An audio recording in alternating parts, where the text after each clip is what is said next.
ନବୀନ ବାବୁ ଆଜ ଏ chief minister ସେ ଭଲ ଥିଲେ କିନ୍ତୁ ତାଙ୍କର ଯେଉଁ ତଳ ଯେତିକି ଏମଏଲଏ ଏମପି ସେଗୁଡ଼ାକ ସବୁ ଚୋର ତାଙ୍କ ନାଁ ବି ମତଲବ ସବୁବେଳେ ସେ ନିଜର ପକେଟଟାକୁ ଫୁଲ୍ କଲେ କାରଣ ଗରିବ ଲୋକ ହିଁ ଗରିବ ଲୋକଙ୍କୁ ଚିହ୍ନିବ। ମୋହନ ମାଝୀ ସେ ବହୁତ ମତଲବ ଡାଉନ୍ ଟୁ ଆର୍ଥ ଯେପର୍ଯ୍ୟନ୍ତ ସେଣ୍ଟରରେ ମୋଦି ଅଛି କିଛି ତ ଡେଭଲପମେଣ୍ଟ ହେବ। ଓଡ଼ିଶାରେ ଆଜ୍ଞା ମୁଁ 25 ଇୟର୍ସ ହେଇଗଲାଣି ମୁଁ ଗୋଆରେ ରହିଲିଣି ସୋ ସେତେବେଳେ ତ ସେମିତି କିଛି ଇଏ ନଥିଲା। ବର୍ତ୍ତମାନ ତ ଦେଖାଉଛି ସବୁଆଡ଼େ ଡେଭଲପମେଣ୍ଟ କିନ୍ତୁ ଷ୍ଟିଲ୍ ଲୋକ ଆମ ଏରିଆ ଯେଉଁ ସ୍ପେଶାଲି କେନ୍ଦ୍ରାପଡ଼ାର ପଟ୍ଟାମୁଣ୍ଡାଇ ଆଉ ଆଳି ଏରିଆର ଲୋକ ସେମାନେ ମିଡଲ ଇଷ୍ଟରେ ହିଁ କାମ କରୁଛନ୍ତି। ନୂଆ ସରକାର ଆସିଲେ ନୂଆ ଅପରଚ୍ୟୁନିଟି ଆସିଲାଣି ଆପଣ ଭାବୁନାହାନ୍ତି ଆଉ ବାହାରକୁ ନ ଯାଇକି ଓଡ଼ିଶାରେ ରହିକି କାମ କଲେ ଭଲ ହୁଅନ୍ତା? ଆମ ଦ୍ୱାରା ତ ହେବ ନା ଯଦି ଗଭର୍ଣ୍ଣମେଣ୍ଟ କିଛି ନେକ୍ସଟ ଜେନେରେସନ୍ ପାଇଁ କିଛି ଫ୍ୟାସିଲିଟି ଦିଏ ଯିଏ ବି ହାୟର ଏଜୁକେସନ୍ ଷ୍ଟଡ଼ି କରୁଛନ୍ତି ତାଙ୍କ ପାଇଁ କିଛି ଜବ୍ ଅପରଚ୍ୟୁନିଟି ଇଏ କଲେ ଭଲ ହେବ।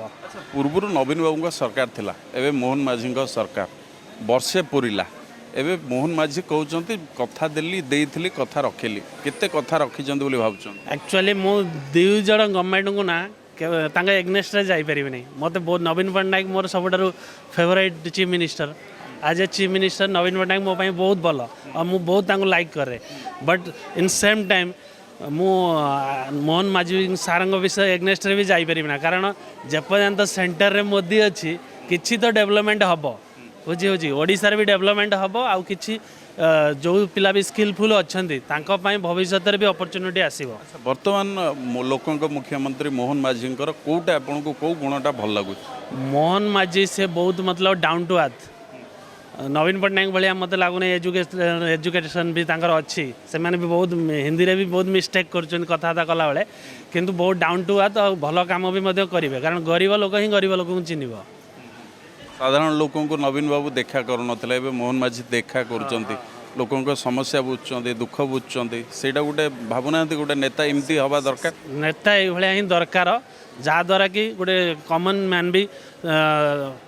ମ୍ୟାନ୍ ବି ସର୍ଭାଇଭ୍ କରିପାରିବା ଦରକାର ପ୍ଲସ୍ ବିଜନେସମ୍ୟାନ୍ ବି। ସୋ ମୋହନ ମାଝୀ ସରକାର ବି ଭଲ ସରକାର। ଆଚ୍ଛା ପୂର୍ବରୁ ଲାଷ୍ଟ କ୍ୱେଶ୍ଚନ୍ ନବୀନ ବାବୁଙ୍କର କେଉଁ ଗୁଣଟା ଆପଣଙ୍କୁ ଖରାପ ଲାଗୁଥିଲା ଯେଉଁଟା ମୋହନ ମାଝୀଙ୍କ ପାଖରେ ନାହିଁ?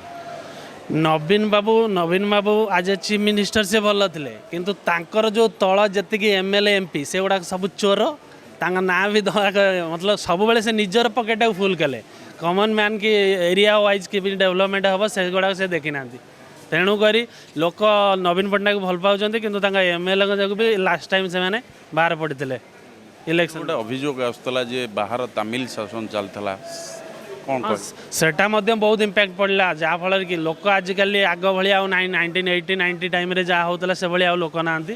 ଲୋକ ସବୁ ମତଲବ ଜ୍ଞାନୀ ହେଲେଣି ସମସ୍ତଙ୍କର କିଛି ଓପିନିଅନ୍ ଅଛି ତେଣୁକରି ସେ ଦେଖିଲେ ଯେ ଏ IAS ଅଫିସର ଯାହା ବାହାରୁ ଆସିକିନି ଇଏ ନିଜେ ତାର ସବୁକିଛି ଚଲାଉଛି ଇଭନ୍ MP MLA ବି ତାଙ୍କ ପଛରେ ଆଜ IAS ଅଫିସର ସିଏ ଆସିକିନି ପାୱାର ଦେଖାଉଛି କିନ୍ତୁ ଗୋଟେ ନିଜ ଏରିଆର MP MLA ବି ବହୁତ ପଛରେ ରହୁଛନ୍ତି ତାଙ୍କୁ ଯେଉଁ ପାସିଂ ଦେଉଛନ୍ତି ଆଉ ଏମାନେ ଚାଲିକିନି ଯାଉଛନ୍ତି।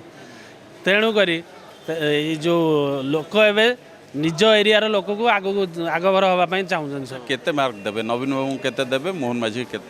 ନବୀନ ବାବୁ ଆଜ ଏ ଚିଫ୍ ମିନିଷ୍ଟର ମୁଁ ତାଙ୍କୁ ବହୁତ ଛୋଟବେଳୁ ଲାଇକ୍ କରୁଛି 1996ରୁ ତେଣୁ ନବୀନ ବାବୁଙ୍କୁ ମୁଁ 100 up to 90 ମୁଁ ଦେବି କିନ୍ତୁ at the same time Mohan ମାଝୀଙ୍କୁ ବି ମୁଁ 100 up to 90 ଦେବି।